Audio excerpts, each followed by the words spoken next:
Hi, and welcome to this webinar about Radware's Cloud Workload Protection Service. My name is Eyal Arazi, and I'm a Product Marketing Manager for Cloud Security Services here at Radware. In this presentation, we will do a review of Radware's new Cloud Workload Protection Service, its benefits, advantages, and how to implement it. At the end of this presentation, we will also take some questions from the audience, so please write them in the Q&A box throughout the presentation if you have them, or during the Q&A time at the end, and we'll try to answer as well as we can. So moving on ahead, Radware Cloud Workload Protection Service is part of Radware's line of fully managed cloud security services. Some of our other services in this arena include Cloud DDoS Protection Service for infrastructure protection for data centers and applications, our Cloud WAF service for protection of external-facing web applications, our new Cloud Bot Manager based on Radware's recent acquisition of ShieldSquare, and for IT and network protection, we have Cloud Malware Protection Service. Radware is an established player in the security market, and some of our accolades just from the past year or so include being a leader in Forrester's 2017 DDoS Wave report. We are a visionary in Gartner's 2018 WAF Magic Quadrant, and we're Product of the Year by Cloud Computing magazine for our cloud security services.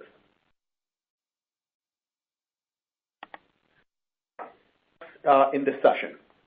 This session is made primarily of three sections. First is a discussion of security challenges of moving to the public cloud and the challenges that it creates. Secondly, we'll talk about Radware's Cloud Workload Protection Service and how we address this challenge. And we'll wrap up with a short summary and Q&A session. During this presentation, we'll talk about the reasons for moving to the cloud. We'll talk about why moving to the cloud makes you an outsider for your own resources. We'll talk about why excessive permissions are the #1 threat to cloud environments. We'll do a brief discussion of why existing solutions fall short. And as we said, we'll move into how Radware service works and how Radware can help you harden your configuration by analyzing the gap between granted and used permissions, as well as Radware's detection engine for malicious behavior in cloud accounts. So let's begin. So I imagine there's no need to tell anyone on this call that cloud migration is a strong, ongoing industry trend. There is a figure published in Forbes magazine recently that 83% of enterprise workloads and enterprise computing resources will be run in the cloud by 2020.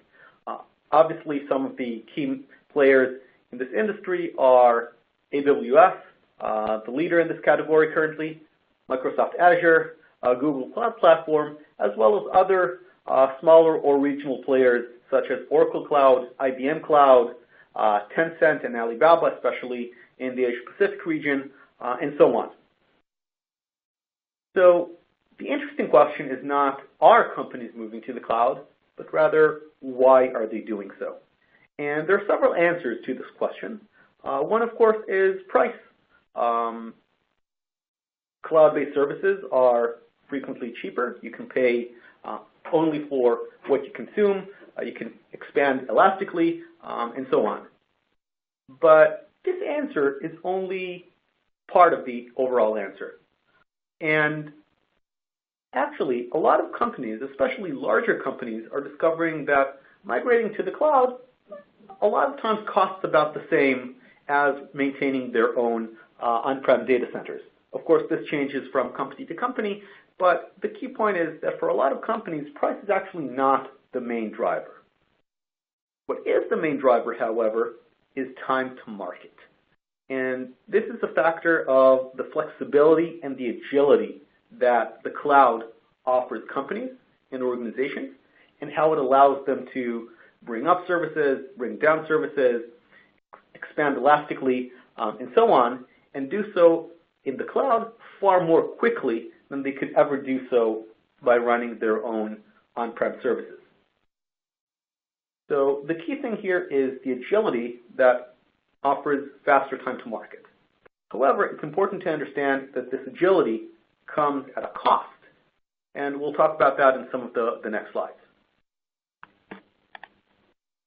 Before the cost of agility in terms of security, just a brief word of definition of what is a workload. Obviously, workload is a term that will get thrown around a lot in this presentation. It's part of the name of the product, Cloud Workload Protection Service. But not everyone is quite familiar with it, so it's worthwhile to briefly touch on what it is. So in a nutshell, a workload is any asset or computing resource deployed in the cloud. Now, obviously, that means, of course, servers, databases, hypervisors, and so on, which everyone knows or should know. However, when you're talking about running in the cloud as well, it also talks about services, such as, for example, AWS S3 storage. This is a service that companies use, but there's no quite a server or database that they can access directly. Another facet of it are the applications themselves, the code that is running in the cloud, and of course the user data itself, which is really a part of the organization's core assets and core computing resources. So all of these together are bundled in the broad term of workload, and when we say workload, we refer to all of these in combination. So we talked earlier about the challenges of moving to the cloud and how the added agility and increased flexibility comes at a cost. Now, why is that? And the reason for that is that in the cloud, cloud security is a shared responsibility. If you look back to the old quote-unquote world of physical premise-based computing, you would see that the organization would be responsible for all aspects of security, both physical, network, application, and so on. However, when you migrate to the public cloud, you split the responsibility.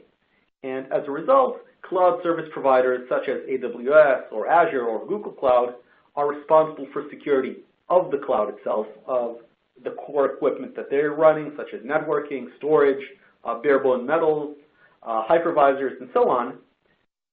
But the customer is responsible for the security of workloads in the cloud. So such as applications, data, their runtime environment, operating system, middleware, and so on.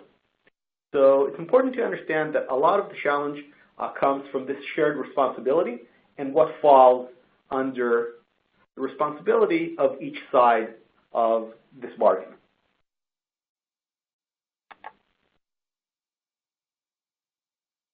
So we briefly mentioned in one of the previous slides that moving to the cloud makes you an outsider to your own network.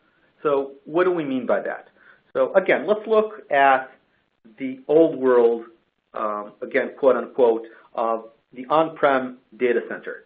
Now, in this world, which was just a few years ago, administrators, developers, and so on usually resided within the same location as their computing resources, or at least within the same network. In this environment, they had direct control over their resources. They could walk over and take care of them directly if needed, and they protected them against insider threats.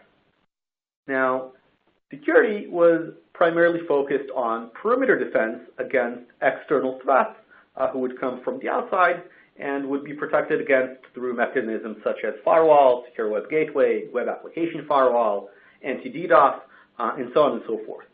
But since those resources were under the direct control of the organization, in the worst case scenario, if they had a problem, if they detected a breach, they could just walk over to their server, disconnect it, and contain the breach that way. They can't do all of that in the new world. So let's look at the new world of the cloud environment. So in this environment of the public cloud, workloads are hosted on the outside of the organization. They're no longer within the same network or within the same premise.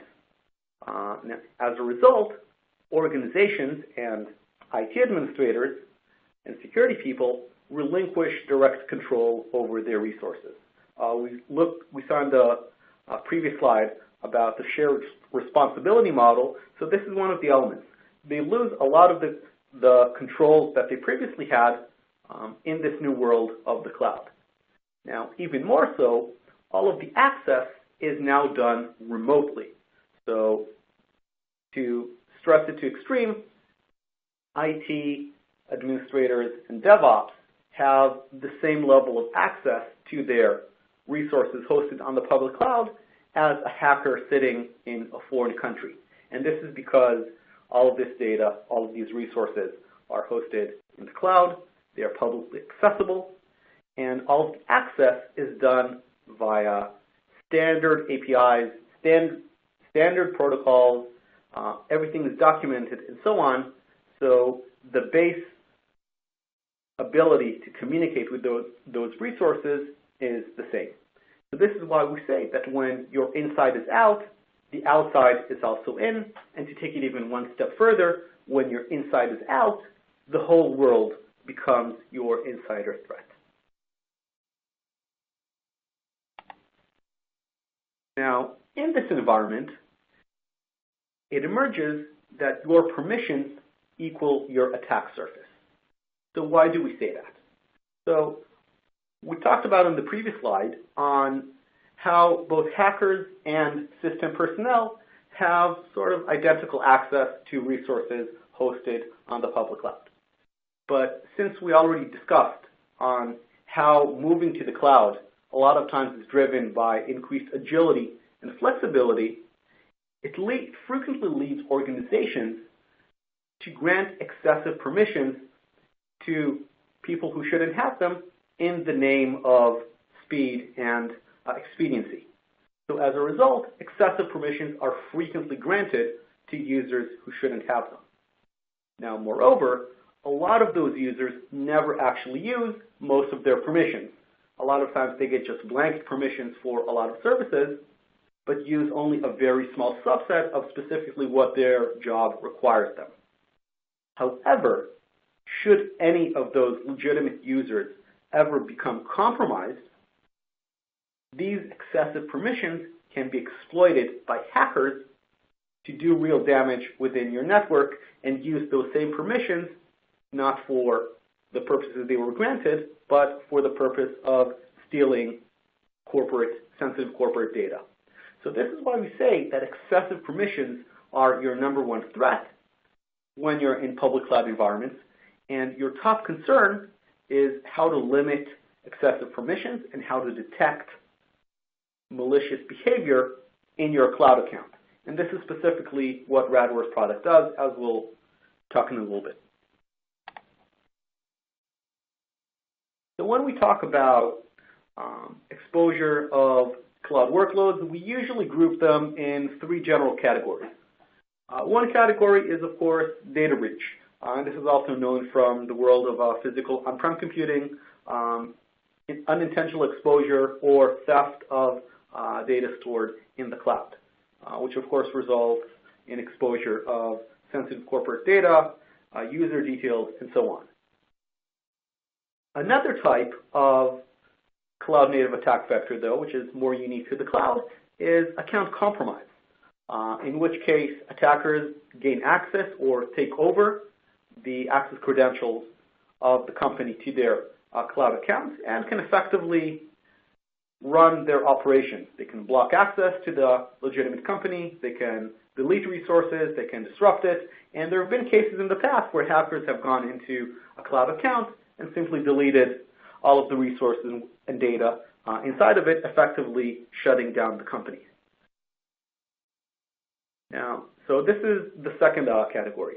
A third category, which again is fairly unique to the cloud, is resource exploitation. So since everything in the cloud is pay as you go, and you pay for the computing resources that you consume. Hackers are increasingly penetrating cloud accounts of companies in order to run nefarious operations such as crypto mining or sending out spam and so on, and having the company foot the bill for those computing operations. So let's look at some examples of each of those. So to give just a few examples of each of those vulnerabilities that we just discussed. So if you look on the left, the example of data theft from 2018 is an exposure of thousands of FedEx customer records which were left open on a misconfigured AWS S3 bucket, which was inadvertently exposed to the public. So FedEx did not notice that, and as a result, several thousand of customer records were exposed. If we look at account compromise, so an example of a fairly recent example is TimeHop, social media application, which was penetrated using a spear phishing attack, which stole administrator credentials, and as a result, hackers were able to penetrate and effectively take over large portions of their cloud accounts. And finally, for resource exploitation, a classic example is hackers running crypto mining operations within Tesla's AWS account. In this particular case, they got hold of the API access keys when a Tesla developer inadvertently left them in code committed to GitHub. So that became public, so hackers were able to leverage those keys and access the account and run some crypto mining activities and leave Elon Musk to pay the bill.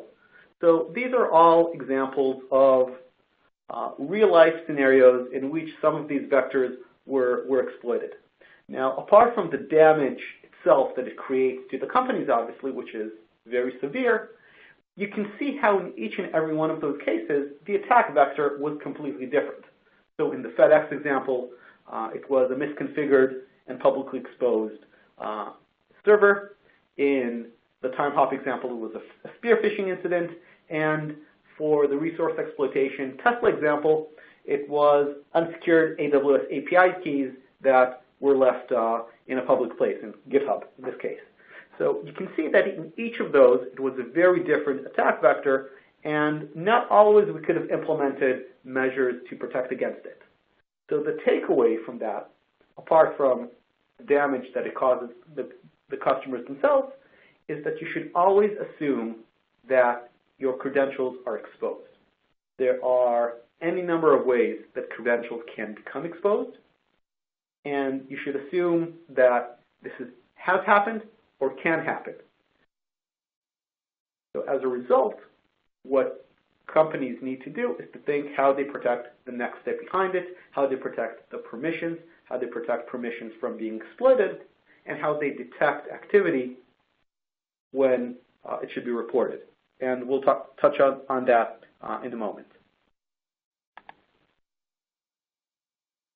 So before we move into Radware solution itself, I wanted to spend a few minutes on talking about why existing solutions fall short and don't provide enough of an answer to companies looking to secure themselves and secure their cloud environments. So when we talk about existing tools, there are three broad categories that we need to talk about. So the first one is compliance and governance tools. You see that on the left here. Now these are tools that frequently take measure of the overall cloud account in general. They measure permissions and measure configurations against a static list of best practices. And based on that, they will tell the customer, are you implementing 2FA? Or two-factor authentication? Are all of your passwords at least 8 characters long with 1 numeral? And so on. So they check those best practices. However, they will not look at the quality of those permissions and whether the user should be having those permissions at all, and whether an administrator of the database should be having system-level permissions that they never use. So that is one problem. A second problem with compliance and governance tools is that they're usually very high level. So they will look at the overall cloud account and overall cloud configuration, but they will not give you visibility into individual workloads and for individual servers and their configuration or malicious activity happening there. So they give you a fairly limited view. So that's compliance and governance tools, the first category. The second category are agent-based solutions. So these are solutions that require administrators to install a software agent on each and every one of their cloud-based servers, and through this agent, it will monitor the activity on that individual workload. However, there are a number of problems to this approach as well. Number one is management. It's a lot of work to deploy agents to servers, especially if you have a very large environment with hundreds or thousands of servers. The second problem is that if you forget or neglect or don't notice that you haven't installed an agent on one of those servers, that server will be exposed. So these solutions will not cover them by definition. And a third problem is that a lot of times, especially in public cloud environments, you have services or various types of serverless functions that, by definition, cannot have an agent installed on them. So again, these types of solutions fall short in protecting those types of resources. So that's for agent-based solutions, the second category we discussed. The third category is the built-in mechanisms, either free or paid, of the cloud providers themselves.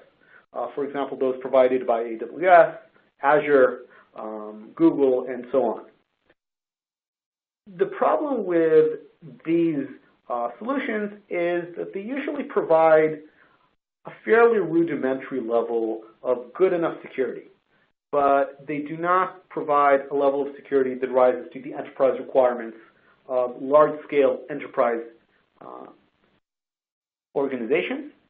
And especially if you're running a multi-cloud environment, you will have each vendor protecting the assets running in their cloud, but not the assets running in any of the other clouds. So as a result, for example, if you have assets on AWS, on Azure, on Google, and so on, what ends up happening is you have multiple tools that provide only partial protection with multiple user interfaces, multiple reporting, and don't really talk to each other. So you are left with segmented security, and you can't really protect a multi-cloud or a hybrid cloud environment. So that's for cloud-based security solutions from the public cloud providers themselves. So now that we've talked about why existing solutions fall short, let's talk about why Radware is able to provide those solutions. So moving on ahead, introducing Radware Cloud Workload Protection Service. So Cloud Workload Protection Service is a cloud-native solution that provides comprehensive protection for your public cloud AWS assets. Some of the key benefits of this approach, which we will talk about shortly, is comprehensive protection, in that it protects both the overall security posture of your cloud account as well as the security of individual workloads. Second, it is an agentless cloud-native solution which provides for low-touch and easy deployment. It provides smart hardening recommendations and helps administrators reduce attack surface by eliminating excessive permissions. And finally, it has a very robust AI-based detection engine to detect malicious behavior within the cloud account itself and uncover and block data theft attempts before they result in a breach.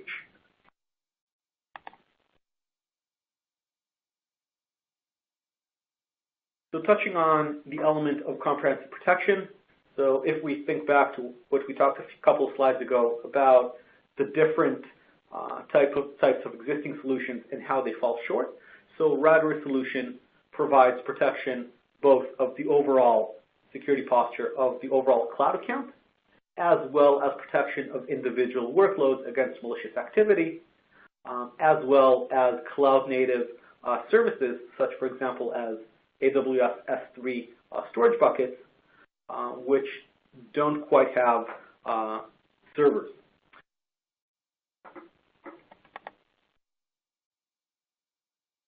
Radware helps secure your cloud environment through a three-step flow of prevention, detection, and response. So it helps you reduce risk by reducing attack surface and hardening your permissions before they result in a breach.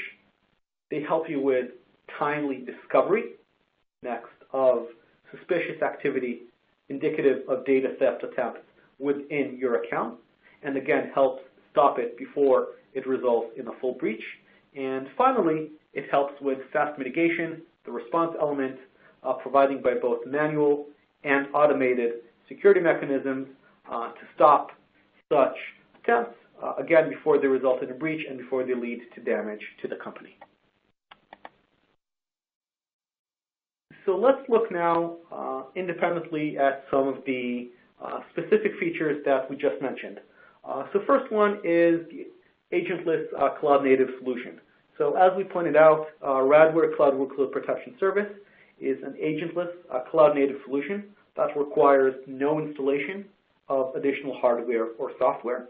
And as a result, it is a low-touch, easy deployment, easily deployed solution, and very intuitive and easy to use. It's built in the cloud for the cloud, essentially. Now, if you look at the screenshot on the slide, this is actually a screenshot from within the dashboard, so you can see just by the looks of it, the very user-friendly, appealing, and intuitive solution, which is very easy to work with. So the next bit I want to talk about is Radware's context-aware smart hardening capabilities. And this is one of the places which Radware really shines with a unique set of features. So we mentioned earlier that a lot of existing solutions in the compliance and governance sector work by measuring policies against a static list of best practices. So again, they will tell you if you have or don't have two-factor authentication enabled, if you have characters that meet password requirements, and so on and so forth.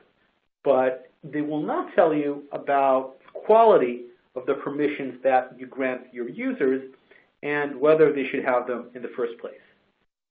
So Radware takes a different approach to this, and it analyzes the gap between defined permissions or granted permissions and permissions that are actually used by users.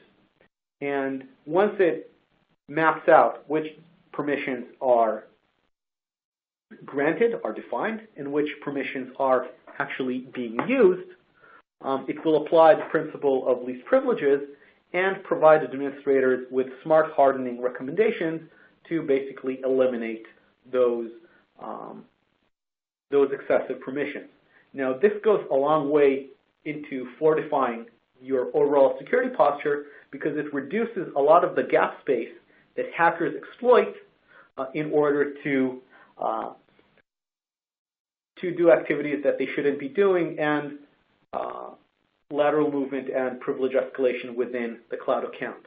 So again, this is a screenshot from within the network showing the alert screen for permissions and different groups of users and the number and severity of each of those alerts. So again, very easy, intuitive to understand.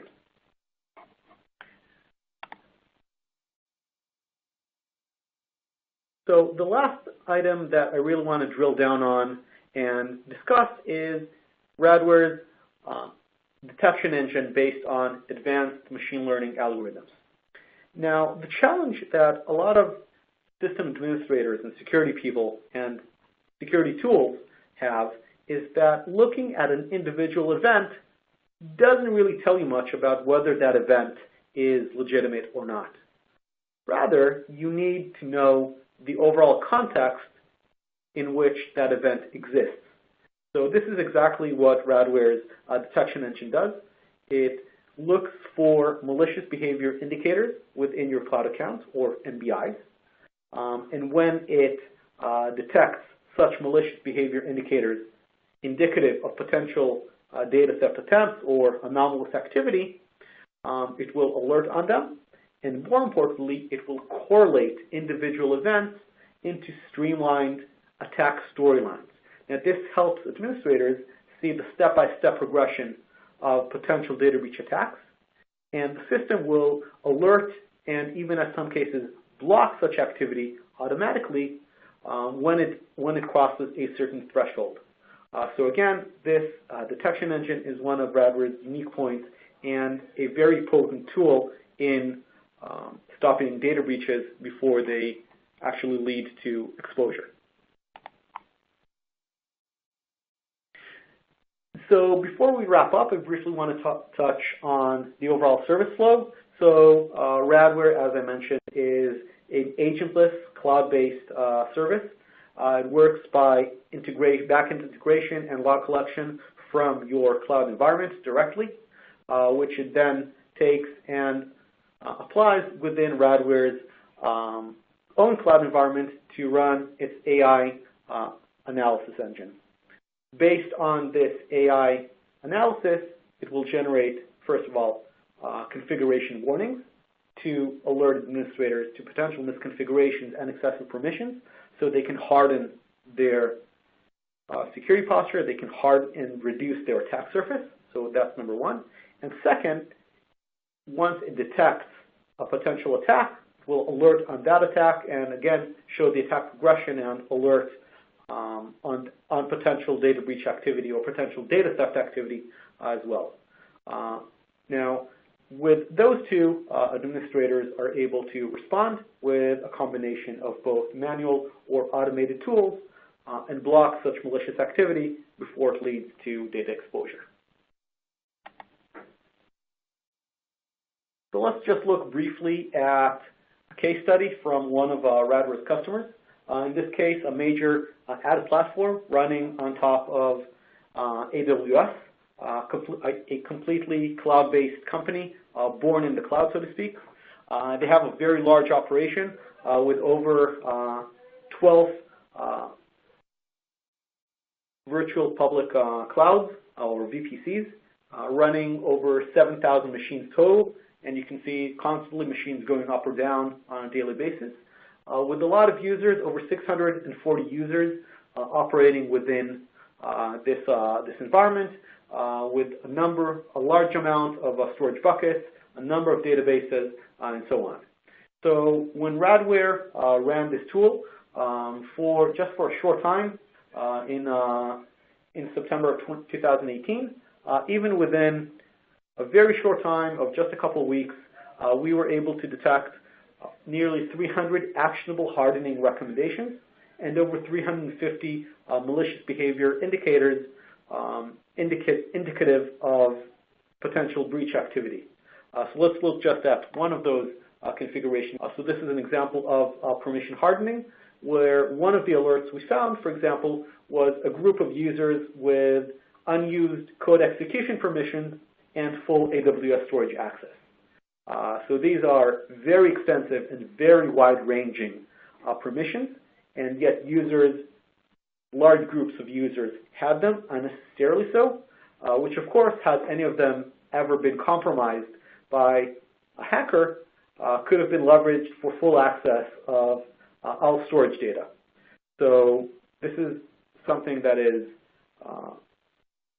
very dangerous for companies to maintain. And obviously, based on this recommendation, the company learned of this potential gap in their security, revoked unused policy permissions, and limited storage access policies to only people who needed them. This went a long way into fortifying the security posture of the organization, of their cloud environment, and to reducing their attack surface. So this is just one example from a very brief period of one of our customers running, and of course, there are more of these. So before we wrap up, let's briefly summarize what we talked about. So to summarize, we talked about how moving to the cloud increases agility, but also decreases visibility and control that organizations have. We talked about how it exposes inside resources to outside access, and as a result, your permissions really become your attack surface because your security is now defined by who has access and what access they have to those workloads running in the cloud.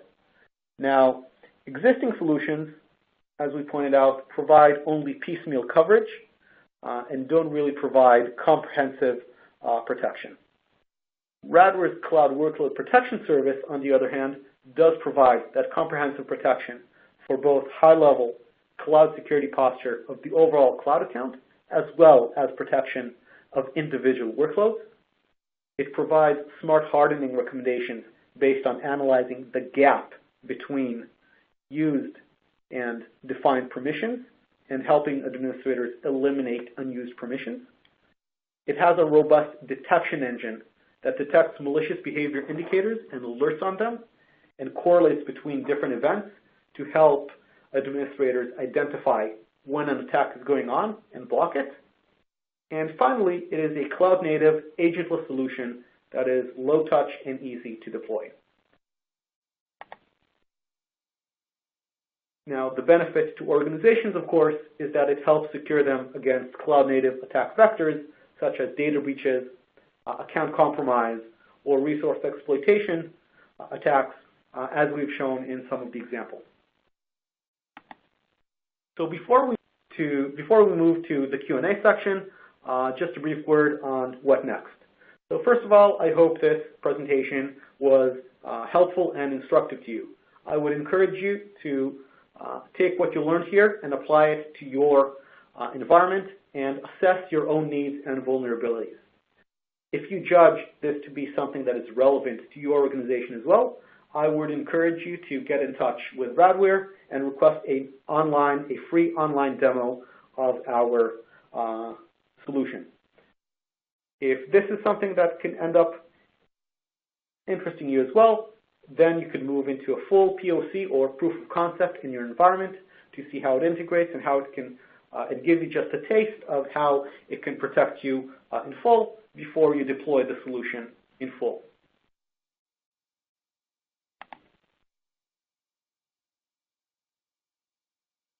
So let's move now into the Q&A section. So as I mentioned earlier, there's a Q&A box in your screen where you can type up questions. I see a number of people have typed up questions as we were going through the presentation. However, if you have more questions, feel free to enter them now, and we will take them in just a moment. So let's give just a moment for a few questions to come in.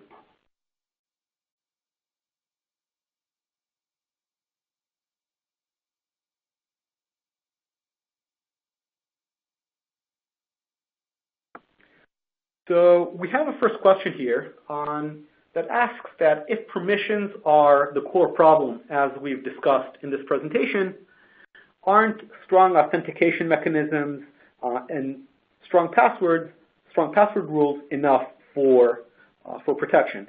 So the answer is, in short, no, because all of these tools are important, but credentials can leak in many ways.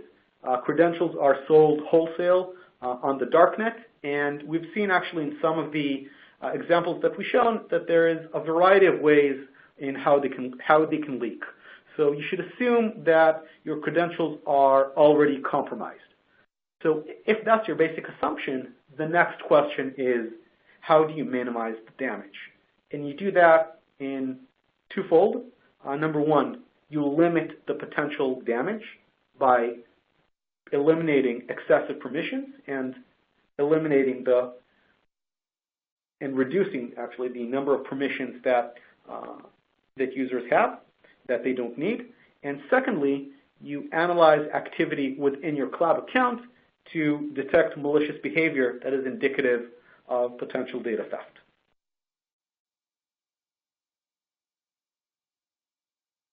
So we have a second question here about CASB solutions. And again, what about CASB solutions, and are they not enough to solve this? So CASB, or Cloud Access Security Brokers, protect primarily SaaS, or Software as a Service deployments, but not Infrastructure as a Service or Platform as a Service, IaaS or PaaS. Therefore, they do not apply here. So they're great for securing your Salesforce or ERP or Office 365 environments, but they don't really protect your AWS or Azure accounts. So we would certainly recommend, we don't recommend ditching your CASB accounts, your CASB products. They're important, but they don't solve the problem that Cloud Workload Protection Service addresses.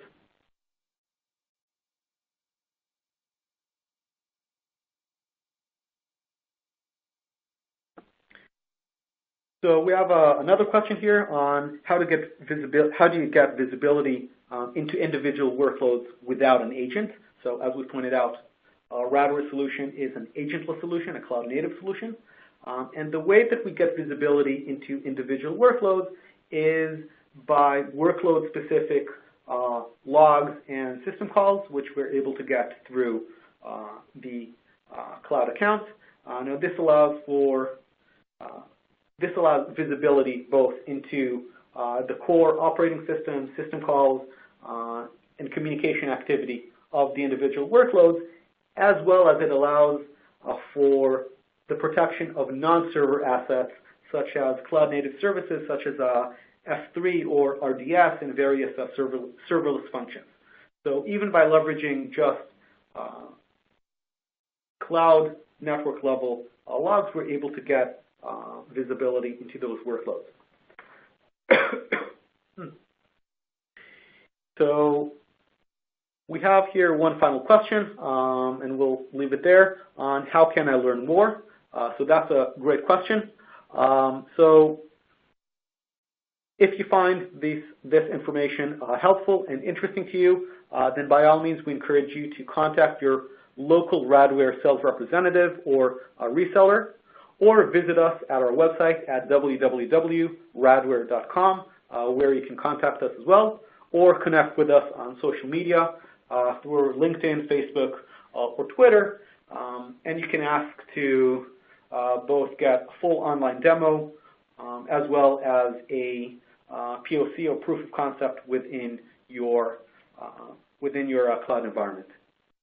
So want to be cognizant of everyone's time, so we'll cut this off here. So thank you everyone for attending this session. I hope it was useful and instructive to you. If you have any questions, as we said, please feel free to reach out to us either directly through our website or through your local Radware sales representative.